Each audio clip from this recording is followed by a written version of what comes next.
चल रानात सजणा. लेखक नारायण धारप. नारायण धारप ज्या काळात लिहित होते त्या काळातली सांस्कृतिक पार्श्वभूमी जर आपण बघितली तर साधारण ही कथा 1951 ते 55च्या आसपास लिहिली असावी. अनोळखी दिशा या कथासंग्रहामध्ये आपल्याला ही कथा सापडते आणि या कथेमध्ये नारायण धारप यांनी एका गाण्याचा संदर्भ घेतलाय की जे आजच्या पिढीला माहीत असण्याची सुतराम शक्यता नाहीये. म्हणजे या गाण्याचे गीतकार, संगीतकार, कवी हे आजच्या काळामध्ये माहितीही नसतील, पण जी मूळ कविता आहे त्या कवितेतले जे शब्द आहेत ते पाहिले तर आपल्याला या कथेचा जर्म लक्षात येईल. ॲक्च्युली 3ऱ्या कडव्यातले शब्द तुम्हाला सांगतो. नको संकोच भीती मनात, सख्या जीवाची करू चांद रात, दाटे प्रीतीचा रंग रस पूर, आंबे वनात जाऊया दूर. या कवितेचे शब्दच इतके बोलके आहेत की आता तुम्हाला हे संदर्भ नक्की लक्षात येतील. आणि हो, आपल्या प्रतिक्रिया मला कळू देत. कथा म्हणजे फक्त कथाच तुमच्यासाठी वाचतोय, त्याच्यामध्ये कुठल्याही प्रकारची भुलावण नाही आहे, त्याच्यामध्ये कुठल्याही प्रकारची खोटी प्रॉमिसेस नाही आहेत. आपल्याला आवडली एखादी कथा तर निदान एक अंगठा दाखवायला हरकत नाही आहे. जे आहे ते आहे. तर आपण कथेकडे वळूयात. चल रानात सजणा. आबा पाटलांचं निर्वाणीचं पत्र आलं तेव्हा जयरामनं मोठ्या नाखुशीनंच घरची वाट धरली. मॅट्रिक झाल्यावर केवळ फॅशन म्हणून त्यानं 2-3 वर्ष कॉलेजमध्ये काढली होती. कॉलेजमध्ये त्याला ज्ञान कितपत मिळालं होतं हा प्रश्नच होता. पण तशी घरची कोणाची अपेक्षाही नव्हती. आत्ताच रमायचं वय आहे, करू दे पोराला जराशी मजा, हा आबांचा विचार. एकदा लग्न झालं आणि पोरगं संसारात गुंतलं की आपोआप चाकोरीत येईल हे त्यांचं स्वानुभवावरून झालेलं मत. जयरामनं शहरी आयुष्याचा पुरेपूर आस्वाद घेतला. हातात मन मानेल तसा पैसा येत होता. पैशांबरोबर 4-2 खास सवंगडीही मिळाले होते आणि आता हे विलासी आयुष्य सोडायचं जीवावर आलं होतं. आबांनी कशासाठी बोलवलं होतं हे त्याला माहीत होतं आणि एकदा का लग्नाचा भार उडाला की झालंच. पण त्याची नाही म्हणायची हिंमत होत नव्हती, निदान आबांना तरी. एका पिढीत पाटलांच्या घरात आमूलाग्र बदल झाला होता. पैसा आपल्या पायानं त्यांच्या दारात येत होता. मळ्यात टोलेजंग बंगला उभा राहिला होता. घरात वीज होती, रेडिओ होता, दारात गाडी होती, सर्व काही होतं. अवनत, हिणकस, भ्रष्ट वासना भडकावणाऱ्या अनुभवात रमलेलं त्याचं मन त्याला खेड्यातलं हे हिरिरीचं रांगडं आयुष्य परक वाटत होतं. नवीन काही न मिळवता त्यानं फक्त आपला वारसा गमावला होता. त्याच्या बरोबरीच्या तरुणांना ज्या गोष्टी आवडत होत्या, ज्यांचं ते कौतुक करत होते, त्या त्याला पानसट, नीरस, जुनाट अशा वाटत होत्या. जयरामचे हे नवे सोबती म्हणजे काही सद्गुणांचे पुतळे खासच नव्हते. त्यांचीही अनेक लफडी कुलंगडी चालूच होती. शेताच्या उंच बांधाआड, पडीक देवळांच्या आडोशाला, कमरे एवढ्या वाढलेल्या दाट गवतात प्रेमी युगुलांच्या भेटीगाठी होतच होत्या. पण त्या प्रणयालाही निसर्गाची जोड होती. रानावनात स्वैर प्राण्यांनी एकत्र यावं तसं ते होतं. पण जयरामची वासना शहरातल्या शृंगारलेल्या महालातून मऊ मऊ गाद्या गिरद्यांवर कामचेष्टात कसलेल्या धंदेवाईक सुंदरींनी शमवली होती, कधी कधी विकृत रूपात सुद्धा. त्याला हे साधं भोळं प्रेम कसं आवडावं? मनाला स्थितीस्थापकत्व नाही. एकदा त्याचा आकार विकृत झाला की तो परत सरळ होत नाही. दोष जयरामचा नव्हता, तो ज्या परिस्थितीत सापडला त्या परिस्थितीचा होता. लग्नाचा विषय आबा आडून काढत होते, पण जोपर्यंत त्यांनी त्याला प्रत्यक्ष विचारलं नव्हतं तोपर्यंत तो त्या प्रश्नाची टाळाटाळ करत होता. स्वतंत्र कशासाठी राहावयाचं हे त्याला सांगता आलं नसतं, पण ती इच्छा होती खरी. सुरुवातीला त्याच्यावर आबांनी फारशी जबाबदारी टाकली नाही, पण जसजसे दिवस जायला लागले तसतसे ते त्याला परत शहरात जायला परवानगी द्यायला नाखुश व्हायला लागले. जया, आता शहरचे नाद विसर, ते त्याला सांगायचे. सारी उमर खेड्यातच जायची आहे तुझी. धड इकडे नाही आणि धड तिकडे नाही असा तो त्रिशंकूसारखा अधांतरीच अडकल्यासारखा झाला होता. नवरात्राचे दिवस आले. गावाबाहेरच्या देवीच्या देवळाला रंगरंगोटी झाली. पंचक्रोशीत ते दैवत गाजलेलं होतं. 9 दिवस हजारांनी यात्रा यायची. धंदेवाईक लोकांना ती एक पर्वणीच होती. ज्या देवळाकडे नवसाखेरीज कोणी फिरकायचं सुद्धा नाही, त्याच्या आसपासचं मैदान तण सराटे काटेकुटे रानगवत वगैरे काढून साफ करण्यात आलं. चहावाले, फरसाणवाले, हलवाई यांनी आपापले तंबू टाकले. पाळणेवाल्यांचे खांब उभे राहिले. जादूगार, ज्योतिषी, जंतर मंतरवाले, फोटोवाले, खेळणीवाले, खण चोळीवाले एकेकांचा मुक्काम गावात येऊन पडू लागला. जयरामची थोरली बहीण काशी ही मुलीला घेऊन 4 दिवस माहेरी आली. मुलीच्या खेळण्या ओरडण्यानं त्या घराच्या वटलेल्या झाडाला नवी पालवी फुटल्यासारखं झालं. नव्या घरगुती वातावरणात जयराम आधी काहीसा बुजला, पण मग तोही त्यात सामील झाला. नवरात्रातल्या पहिल्या मंगळवारी तो काशी आणि तिची मुलगी यांना घेऊन जत्रेला गेला. पोरगी सकाळपासूनच आईच्या इतकी मागे लागली होती की त्यानं तिला गप्प करण्याकरता संध्याकाळी न्यायचं कबूल केलं होतं आणि मग एकदा दिलेला शब्द त्याला मोडता येईना.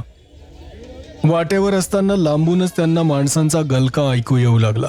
फाटा ओलांडून ते देवळाच्या रस्त्याला लागले आणि दूरचं हिरव्यागार डोंगरावर उठून दिसणारं देवीचं पांढरं शुभ्र देऊळ दिसू लागलं. माळरानावरची लाल माती हजारो पावलांनी घुसळली जात होती.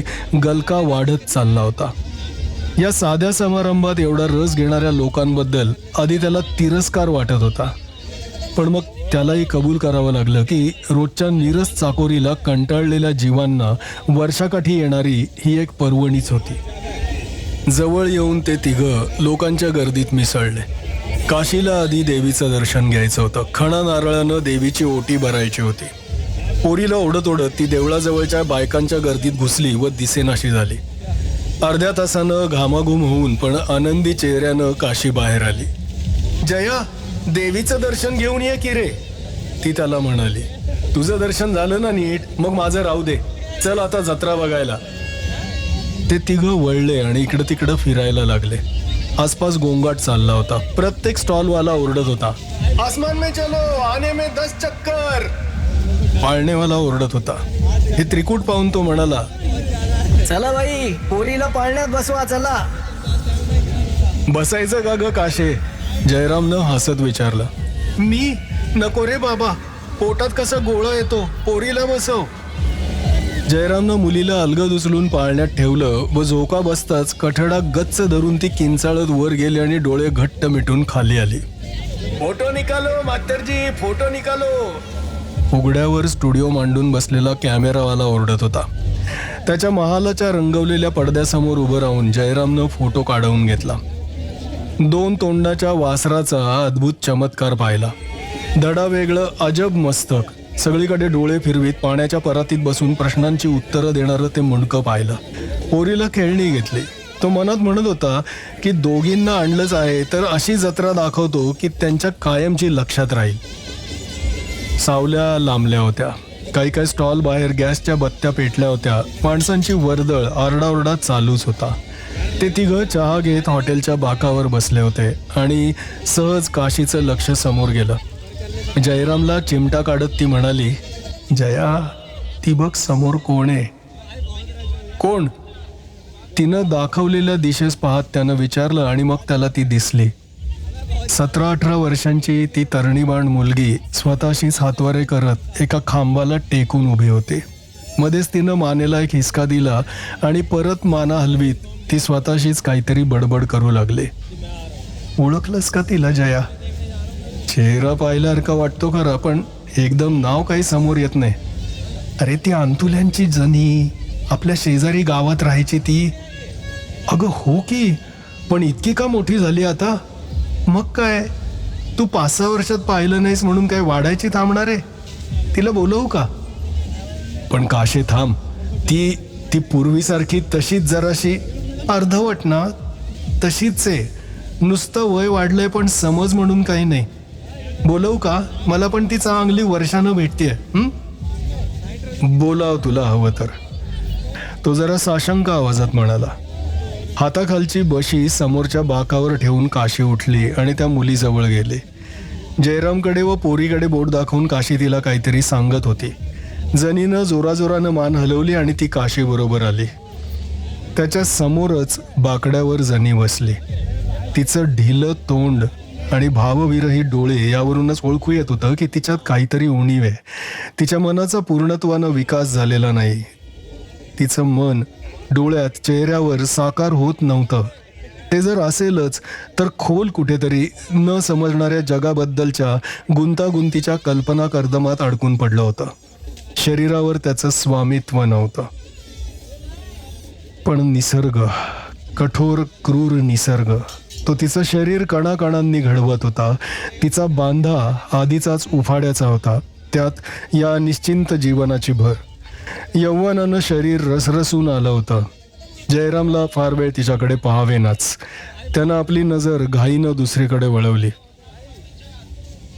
जने, चहा घेतेस का ग? जनी नुसतीच खुदखुद हसली. काशीनं एक कप चहा मागवला. जने, याला ओळखलंस का ग? पुन्हा एकदा जनी नुसतीच स्वतःशी हसले. कपातला चहा बशीत ओतून ती त्यावर जोरानं फुंकर मारत होती. चहा पिताना तिचा भुर्र आवाज होत होता. जने, सांग ना, याला ओळखलंस का? अगं, हा आपला जया. आणि ओळखलं की मी, आणि झालंय तरी किती मोठा. अनपेक्षित गोड आवाजात जनी बोलली आणि परत हसली. जत्रेला कोणाबरोबर आलीस? आणि एकटीच आले की. तिच्या अर्थशून्य नजरेवर त्याची नजर ठरत नव्हती आणि तरीही एखाद्या अदृश्य तंतूनं खेचल्यासारखी त्याची नजर परत परत तिच्याकडे ओढली जात होती. काशी जनीला बरंच काही काही विचारत होती. जनी कधी एक दोन शब्दात तर कधी नुसती मानेनं उत्तरं देत होती. जयरामनं त्यात भाग घेतला नाही आणि मध्येच काही न बोलता जनी उठून गेली. एवढी देखणी पोर, कसं वाऱ्यावर आयुष्य चाललंय बिचारीचं. हळहळून काशी म्हणाली. पुढे काय होणार बिचारीचं देवालाच माहीत. अश्विनातली संध्याकाळ पाहता पाहता झाकळून आली होती. काशीची पोरही कंटाळली होती. ते तिघं घरी जायला निघाले. फरलांगभर गेले असतील नसतील तोच रस्त्यावरची एक गाडी त्यांच्यापाशी थांबली आणि आतून ललकारी आली. आबाची काशी नाही का ग तू? येतेस का मळ्यावर? गाडी त्यांच्या शेजाऱ्याची होती. मुलगी कंटाळली आहे पाहून जयरामनं त्या दोघींना हात देऊन गाडीत चढवलं. मी येईन सावकाश मागून, आबांना सांग वाट पाहू नका. गाडी सुरू होताच तो ओरडून म्हणाला. गाडी दूर दूर जात दिसेनाशी झाली. होता तिथेच जयराम अनिश्चितपणे उभा होता. घराकडे एवढ्यात जायची तर त्याला मुळीच इच्छा नव्हती. सारी संध्याकाळ त्यानं गजबजलेल्या जत्रेत घालवली होती. त्या वेळेपुरतं खेड्यातलं कंटाळवाणं आयुष्य नजरेआड झालं होतं. तेवढ्या वेळेपुरता शहरी जीवनाचा आभास निर्माण झाला होता. एखादी कळ दाबल्याबरोबर पेटी उघडावी तशा इतके दिवस कशाबशा दबून बसलेल्या स्वैराचाराच्या वासना दुप्पट वेगानं जोरानं उफाळून वर आल्या होत्या.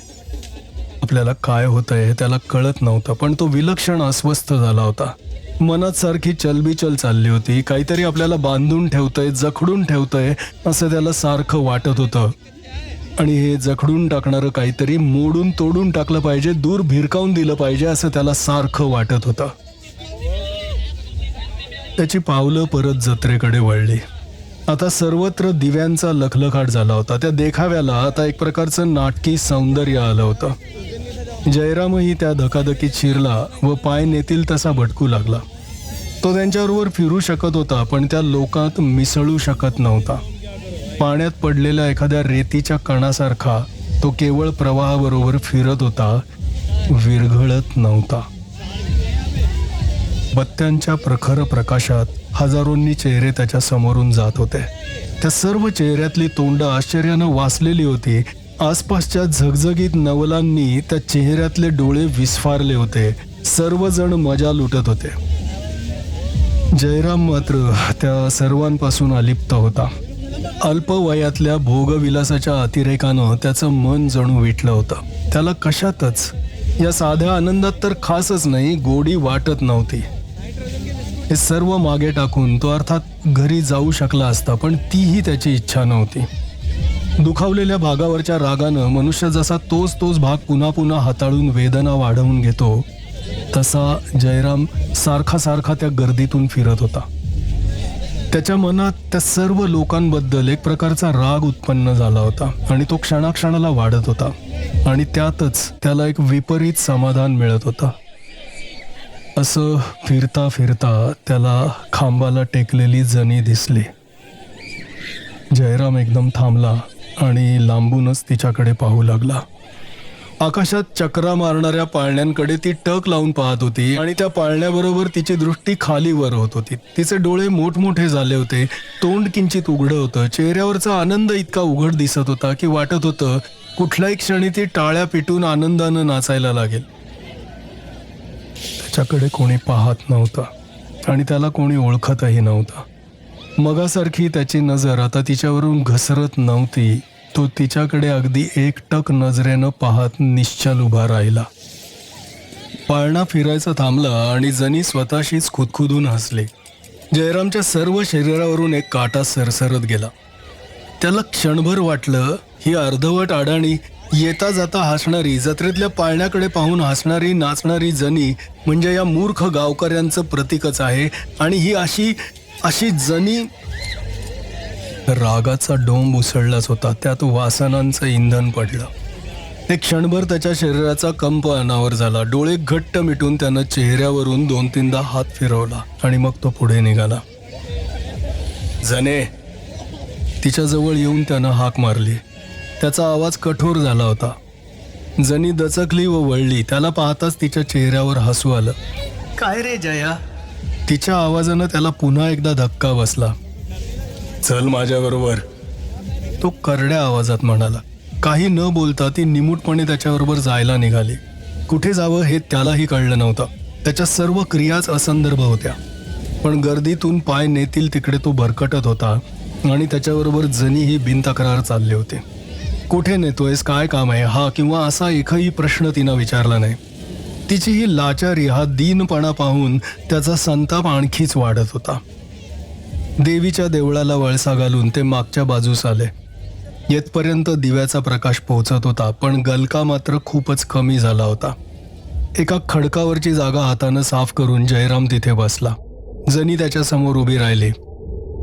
बस खाली, तो गुरगुरला आणि ती निमूटपणे त्याच्या शेजारी बसली. मान वळवून ठेवलेल्या एखाद्या पुतळ्यासारखी ती निश्चल बसली होते. जने, तो एकदम खेकसला. त्याच्या आवाजानं ती केवढ्यांदा तरी दचकली. त्याचे पांढरे शुभ्र दात त्या अर्धप्रकाशात एकदम चमकले. तू दिवसभर काय करतेस ग? मी काय करणार, पाळण्याकडे पाहते, गाणं ऐकते. इथे नाही ग, घरी काय करतेस? मामाच्या दुकानात बसते. जत्रेत कुठेतरी मोठा लाऊडस्पीकर लावला होता. त्यावरची एक उंच लकेर त्यांच्यापर्यंत येऊन पोहोचले. तुला गाणं येतं का ग? हो, येतं की. मग म्हण. तिचा मेंदू एखाद्या यंत्रासारखा होता. तिनं विचार करण्यातही वेळ घालवला नाही. बटन दाबताच यंत्र चालू व्हावं तसं ती लागलीच म्हणू लागले.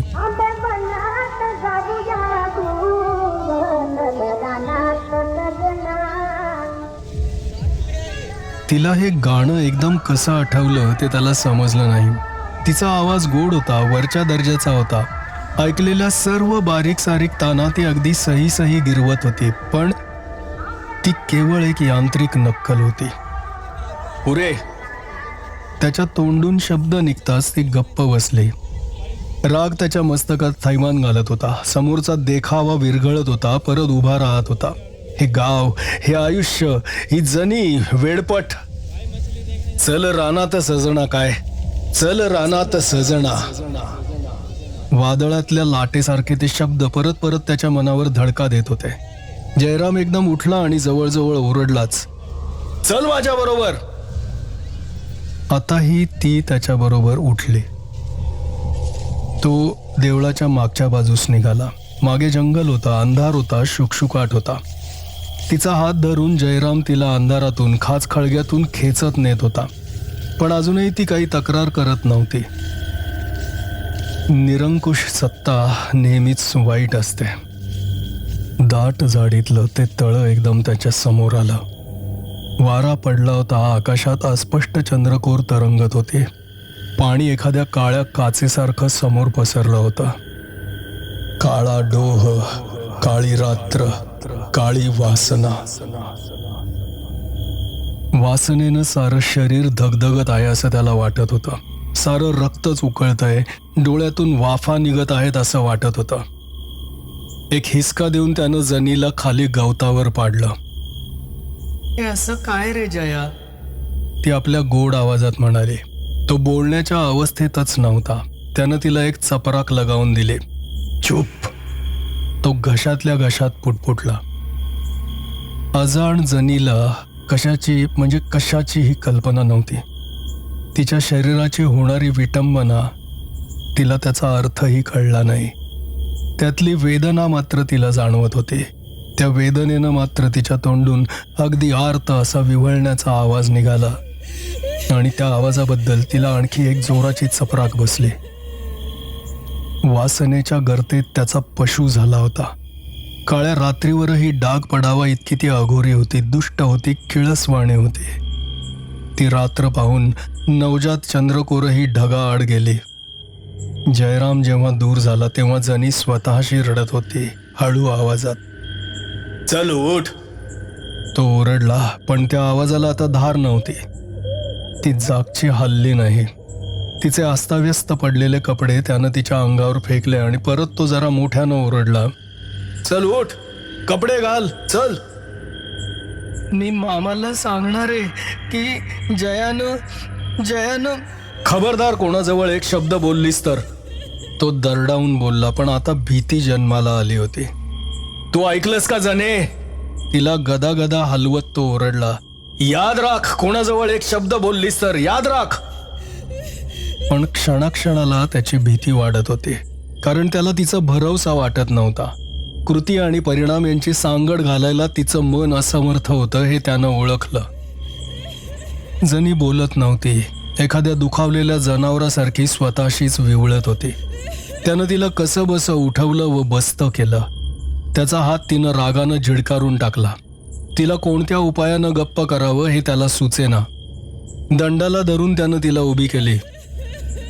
चल घाल कपडे, आवाज बंद कर. तो ओरडत होता. मी मामाला सांगणार आहे. ती पुन्हा पुटपुटली. पुन्हा एकदा त्याचा राग अनावर झाला. तुला गप्प म्हणतो ना, कोणाजवळ बोलायचं नाही म्हणतो ना.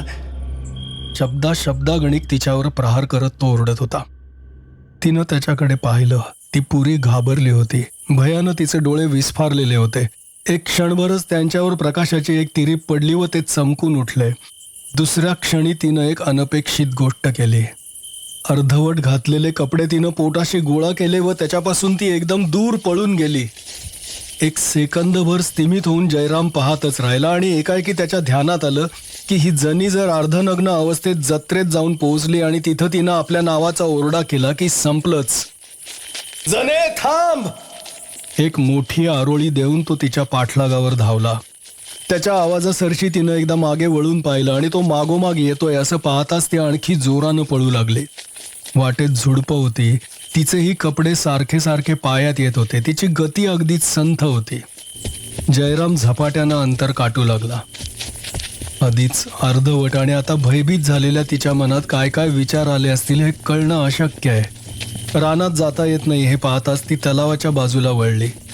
त्याची आरोळी ऐकताच ती आणखीच वेगानं तिकडे वळली आणि पाण्यात पडली.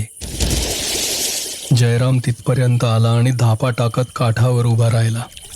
ती जिथं खाली गेली त्या जागेवरून लाटा वर्तुळं निघत होती. त्याच्या डोळ्यांदेखत 2-3 मोठे बुडबुडे पृष्ठभागावर आले. तिला तो सहज बाहेर काढू शकला असता, वाचवू शकला असता, पण पुढे टाकलेला पाय अर्ध्यावरच थांबला. सुटकेची वाट त्याच्या समोर मोकळी झाली होती. तो काठावरच थांबला. शंका कुशंकात त्यानं मुलाचे क्षण घालवले. एकीकडे मोहाची दरी उलगडत होती. तिला वाचवून काय उपयोग? विनाकारण गळ्यात लफडं अडकायचं, सारी बेअब्रू व्हायची. जाऊ दे. खऱ्या अर्थानं तो निर्मात्यासमोर उभा होता. आत्म्याची प्रखर परीक्षा होत होती आणि तो काठावरच थांबला. रत्नमोलाचा वेळ ओघळून गेला. पापाच्या क्षालनाची सुवर्ण संधी त्यानं घालवली. खालच्या मानेनं तो परत फिरला. त्याचा अदप्पात या क्षणी पूर्ण झाला. धीम्या पावलांनी तो गर्दीत येऊन मिसळला. रागाचे निखारे केव्हाच कोळपले होते. त्यांची राख झाली होती. त्याची रग पार जिरली होती. जत्रेतल्या लोकांच्या डोळ्यांना डोळा भिडवणं त्याला आता कठीण जात होतं. प्रत्येकाची नजर आपल्यावर आरोप करत आहे असा त्याला भास होत होता. त्यानं घरचा रस्ता धरला. रस्त्यावर वर्दळ खूप होती, पण त्याचं कशाकडेच लक्ष नव्हतं. आपल्या शंकेखोर मनाचं समाधान करण्याची तो धडपड करत होता. नाहीतरी पुढं तिचं काय होणार होतं? तिला कोणीतरी फसवलंच असतं. त्यापेक्षा ती सर्व कटकटीतनं सुटली हेच बरं नाही का? तो मळ्यावर आला. सगळीकडे शुकशुकाट झाला होता. बाहेरच्या ओसरीवर बाज होती, तिथेच त्याची गादी पसरली होती. थकून त्यानं गादीवर अंग टाकलं आणि डोळे मिटले. पण झोप दूर ती दूरच राहिली. रात्रभर तो अस्वस्थ होता, तळमळत होता. सकाळी आबांच्या नजरेतून त्याचा ओढलेला चेहरा व लाल झालेले डोळे सुटले नाहीत. त्याबद्दल त्यांनी त्याला छेडलंही, पण काहीतरी उडवाउडवीची उत्तरं देऊन तो त्यांच्या समोरून सटकला. जेवता जेवता काशी म्हणाली, आबा, अंतुल्यांची जणी कालपासून घरी आलीच नाही. जयरामच्या हातातला घास एकदम खाली पडला. घरी आली नाही? आणि गेली होती कुठं? आबांनी विचारलं. काल जत्रेत तर दिसली होती, नाही का रे जया? एक आवंडा गिळून जयरामनं नुसती मान हलवली. तिच्या मामानं सुटकेचा निश्वास सोडला असेल. आबा, अगं नाहीतर काय, सगळ्या गावात बोंबा मारत फिरत होता की इतके दिवस नुसती खायला काळ आणि भोईला बहार आहे म्हणून. आबा, पण तो शोध करील की? तिचा मामा गणप्या, नाव सोड. तो म्हणणार गेली असेल कोणाचा तरी हात धरून. त्याला काय, रक्ताचं नातं थोडंच आहे? आबा, ती खरंच किती सरळ होती. देव तरी कसा आहे? पोरी, देवाला कशाला दोष देतेस? तिच्या दैवालाच दे दोष. तिचं नशीबच खडतर. ताने पाणी आई गेली, बापही गेला. डोकं जरा कमी होतं, पण बिचारी नेहमी हसत असायची. नशीब बिचारीचं. कुठे आहे कुणास ठाऊक. जयराम अर्ध्या पानावरूनच उठून अंगणात गेला. माझी काय चूक, माझी काय चूक. तिची तीच पाण्यात गेली. तो स्वतःची समजूत घालायचा प्रयत्न करतच होता. त्याचा सारा दिवस असा अस्वस्थच गेला. हातातल्या कामाकडे लक्ष लागत नव्हतं. कोणी बोलायला आलं तर त्याला 4 शब्द सरळ बोलता येत नव्हते. कोणाच्या नजरेला नजर भिडवणंही त्याला कठीण जात होतं. दिवस मावळला. हिरवी संध्याकाळ झाकळून आली. सूर्यास्ताबरोबरच त्यांची जेवणंही आटोपली. जयराम बाहेर येऊन खाटल्यावर बसला. दिवसभर आबांनी त्याची चुळबुळ पाहिली होती. आता तेही त्याच्या शेजारी येऊन बसले. जया, तुला आज बरं नाही का? काही होतंय का? काही नाही आबा, मला काही होत नाही. मग दिवसभर असा घुसमटल्यासारखा का करतोयस? कुठे काय? तो गडबडून म्हणाला. जया, काही होत असलं तर मोकळेपणानं बोलावं. मदतीला आम्ही आहोत, पण आम्हाला तुझं दुःख कळलं पाहिजे ना. आबा, मला खरंच काही होत नाही, तो निराश होऊन म्हणाला. त्याला काय होतंय हे त्याचं त्यालाच कळत नव्हतं. तो दुसऱ्याला काय सांगणार? ढगांच्या सोनेरी कडा शेवटी काळ्या रंगात विरघळल्या. रात्रीची छाया जगावर पसरली. माणसांचं जग विसावलं आणि जयरामही खाटल्यावर पडला. झोप योजने दूर होती. तारवटलेले डोळे छतावर खिळले होते. काळी रात्र पसरली होती. त्या अथांग काळ्या अवकाशात पृथ्वी तरंगत होती. त्या काळ्या अवकाशाची एक तिरीप त्याच्या मनाला येऊन भिडली होती. त्याचा सारा जीव एका अनिर्वाच्य स्पर्शानं थरारून गेला होता. कुठेतरी तासाचे ठोके पडत होते, पण त्याला स्थळाचं भान नव्हतं, काळाचं भान नव्हतं. एकाच आठवणीभोवती त्याचं मन चक्रा मारत होतं. काल रात्री याच वेळी त्याच्या अलिप्ततेचं कवच फोडून एक आवाज आत पोहोचला. वस्तीवरची सगळी कुत्री एकदम भुंकायला लागली होती.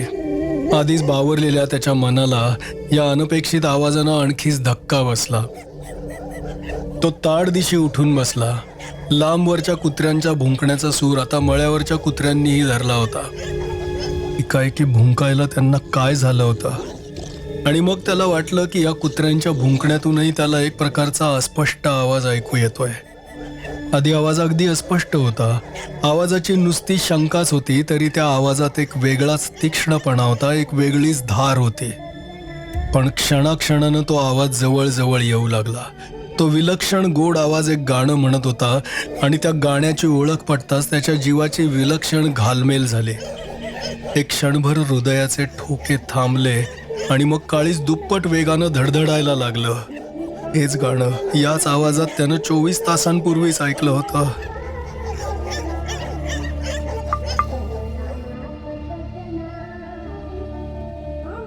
पण आत्ता कसं? त्यानं स्वतःच्या डोळ्यांनी पाहिलं होतं की आवाज सारखा जवळ येत होता. एक सूर शरीरातील नस नस कापत जात होता. हुडहुडी भरल्यासारखं त्याचं शरीर थडथड उडत होतं. नजर समोर ठरत नव्हती, भोवळ आल्यासारखी गरगरत होती. आवाज आणखी जवळ आला. बंगल्याच्या कुंपणाबाहेरून काहीतरी काळं पांढरं आलत गेल्यासारखं त्याला वाटलं. सर्व शरीराचे केस एका अनिर्वाच्य भीतीनं ताठ उभे राहिले. त्याची निष्क्रियता संपली. खाटल्यावरून खाली उडी मारून तो धावत घराच्या दारापाशी गेला. दारावर धक्के मारू लागला. आबा दार उघडा. आबा काशाय? आवाज घशात अडकत होता. शब्दही नीट उच्चारता येत नव्हते आणि मागे तो आवाज आणखी जवळ येत होता. दारावर आणखी जोरात बुक्क्या मारत तो घोगऱ्या आवाजात ओरडला, आबा काशाय? दार उघडा आबा. आतून आबांनी दार उघडलं. जयराम कसाबसा आत शिरला आणि दार पाठीमागे लावून घेत दाराला पाठ लावून धापा टाकत उभा राहिला. त्याच्या पांढऱ्या फटक घामानं डबडबलेल्या चेहऱ्याकडे आबा आश्चर्यानं पाहत होते. जया शुद्धीवर आलास का? काय झालं रे? पण जयरामचं त्यांच्या बोलण्याकडे लक्ष नव्हतं. त्याचं लक्ष बाहेरच्या त्या आवाजावर होतं. वस्तीवरची कुत्री आता शांत झाली होती. दूरची कुठली तरी मात्र जोरात भुंकत होती. त्या भुंकण्याच्या आवाजातूनच एक बारीक गुणगुण ऐकू येत होती, पण आता शब्द ओळखू येत नव्हते. एक खूप मोठा निश्वास त्याचं शरीर हादरवत बाहेर पडला. जया, तुझं लक्ष आहे तरी कुठं? जागा तरी आहेस का? या शब्दांनी त्याला धीर आला. मगाशी पाहिलं ते स्वप्न तर नसेल? आबा मी आतच झोपतो. बाहेर मला झोप येत नाही. ते काही बोलायच्या आत तो वर आपल्या खोलीकडे गेला सुद्धा. आपल्याला एखादं वाईट स्वप्नच पडलं असलं पाहिजे अशी तो आपल्या मनाची समजूत काढू पाहत होता. पण त्याच्या मनाची खात्री पटत नव्हती. आलेला अनुभव आणि त्या अनुभवाचा मागे राहिलेला वारसा इतका जहरी होता, इतका विदारक होता की नुसत्या आठवणीनंही काळजाचं पाणी होत होता. त्याच्या मनाला पटो वा न पटो तो दुसऱ्या दिवशी संध्याकाळच्या आत घरी परत आला. विचारांच्याही खालच्या पातळीवर त्याला मनोमन पटलं होतं की काळोख त्याचा शत्रू होता, अंधारी रात्र त्याची वैरीण होती. त्याच्या वागण्यातला फरक आबांच्या लक्षात आला असेल कदाचित, पण ते काही बोलले नाहीत. त्यांना ती एखादी इष्टापत्तीच वाटली असेल. जेवणं उरकली. इतक्या दिवसांचा रिवाज असा होता की घरातलं सगळं आटोपल्यावर सर्वजण सोप्यावर जमायचे. दिवसभर जो तो आपापल्या कामात दंग राहायचा. सुखदुःखाच्या 4 गोष्टी करायला एवढीच काय ती निवांत वेळ मिळत असे. आबांनी हाक मारल्यावर जयरामला बाहेर येऊन त्यांच्यात बसावंच लागलं. आत्ताच्या वेळी त्याला गप्पा सप्पा नको होत्या. स्वतःची वेदना उराशी घेऊन निश्चित पडून राहायचं होतं. आबा, जनीचा काही तपास लागला का हो? काशी म्हणाली. आत्ताच तुम्ही गावातनं जाऊन आलात, काही आलं का कानावर? नाही ग पोरी, मी म्हटलं ना तिचा कसा ठाव ठिकाणा लागतो. मामानं तर तिला वाऱ्यावरच सोडलं होतं. गेली कुठंतरी पाला पाचोळ्यासारखी. यांना तिची एवढी काय काळजी आहे? जयराम स्वतःशीच चडफडत म्हणाला. आणि काल रात्री कुत्र्यांच्या अंगात आलं होतं जणू, आबांची थोरली बहीण म्हणाली. ओरडून रान डोक्यावर घेतलं होतं मेल्यांनी. तू ऐकलंस का रे जया? तू तर बाहेर होतास. जया, आबा हसत म्हणाले. तो तर रात्रीच घरात आला. कुत्र्यांच्या ओरडण्यानं असेल. आलं असेल एखादं जनावर बिनावर काहीतरी रानातनं. शब्दाला जयरामच्या अंगावर काटा उभा राहत होता. एक क्षण तिथे बसणं त्याला असह्य झालं होतं, पण एकदम उठून गेलो तर अगदी डोळ्यांवर येईल म्हणून तो तसाच हातापायांची जुडी करून बसला होता. अगं इथंच काय, गावातही कुत्र्यांनी गोंधळ घातला होता, आबा म्हणाले. 2-4 दांडगट पोरं काठ्या घेऊन बाहेरही आली होती. आणि मग ते गप्प बसलेले पाहून काशीनं विचारलं. अगं पोरच ती, त्यांच्या शब्दावर काय विश्वास ठेवायचा. पण ती म्हणाली तरी काय, काशीनं खोदून विचारलं. जयरामची छाती पुन्हा धडधडायला लागली होती. हातांच्या मुठी गच्च आवळून त्यानं कसं तरी स्वतःला ताब्यात ठेवलं होतं. काशे गप, तुझी पोर जागी आहे, रात्री बित्रीची उठायची. तुम्ही तरी असं कसं करता आबा, सांगा ना. सांगू, मला खरं वाटत नाही हा, पण पोरं म्हणतात की त्यांना जनी दिसले. जनी रात्रीची, पण तरी त्यात भिण्यासारखं एवढं काय आहे. काशे, पोरं म्हणतात की ती खरी जनी नव्हती, जनीचं भूत होतं. बाई ग, श्वास एकदम आत घेत ती म्हणाली. मी सांगितलं ना, पोरच ती, चेष्टा करायचीच.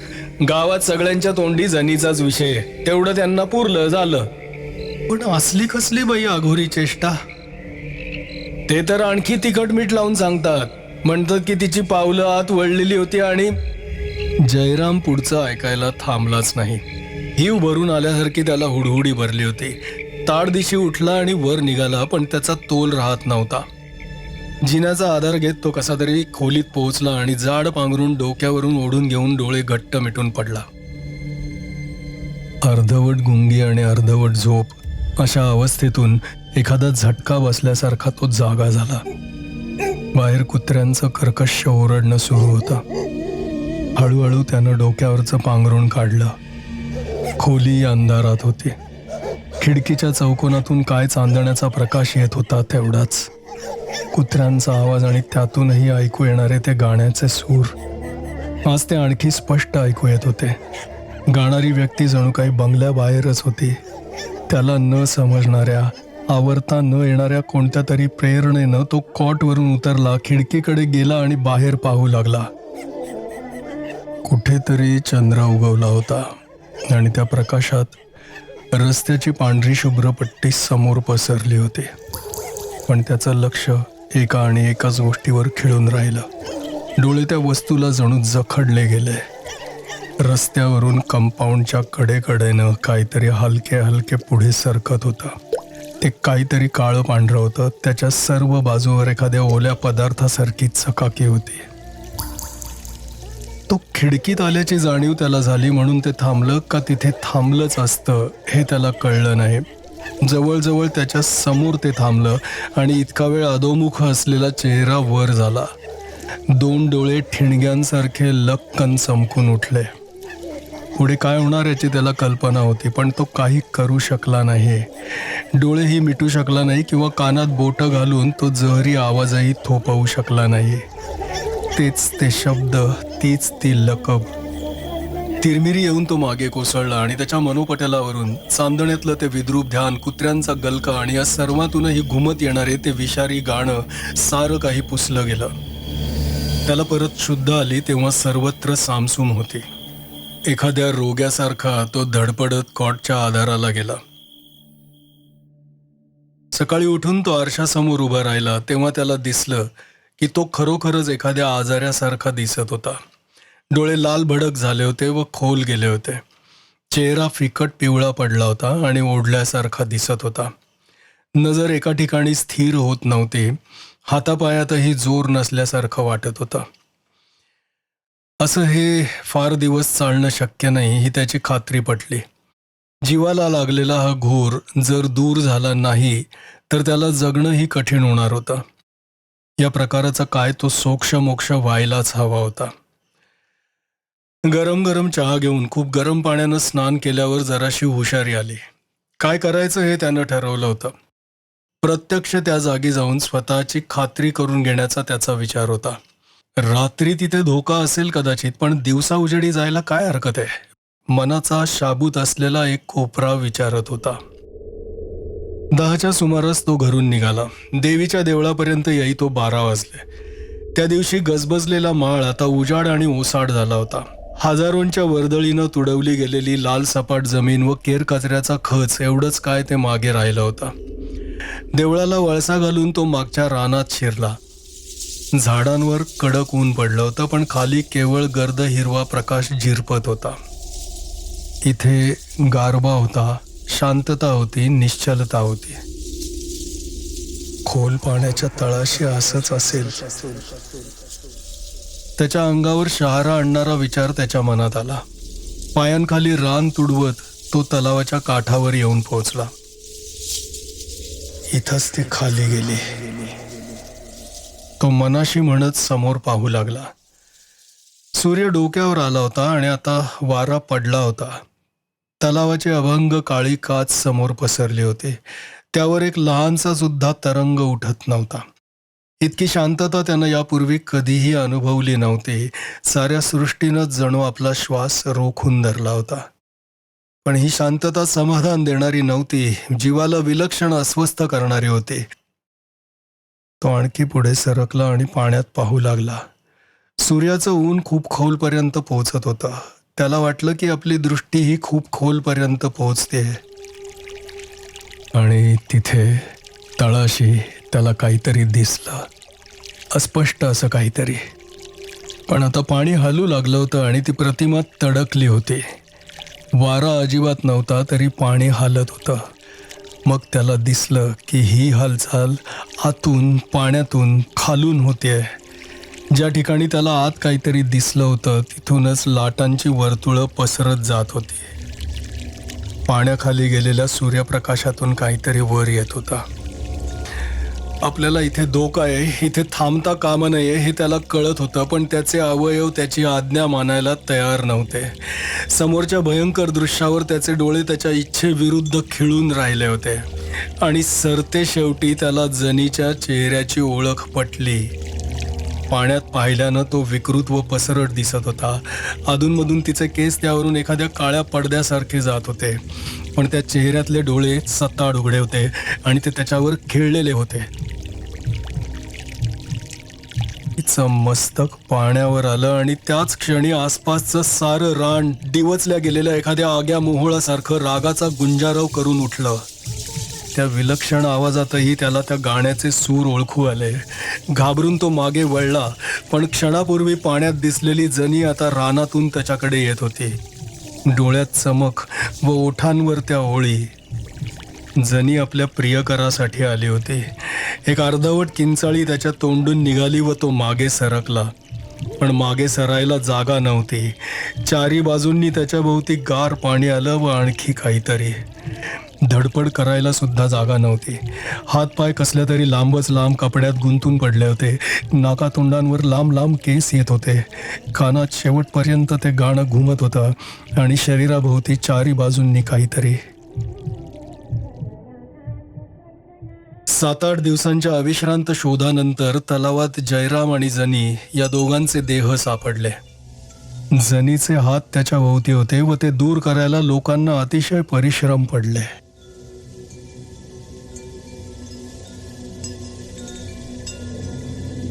चल रानात सजना.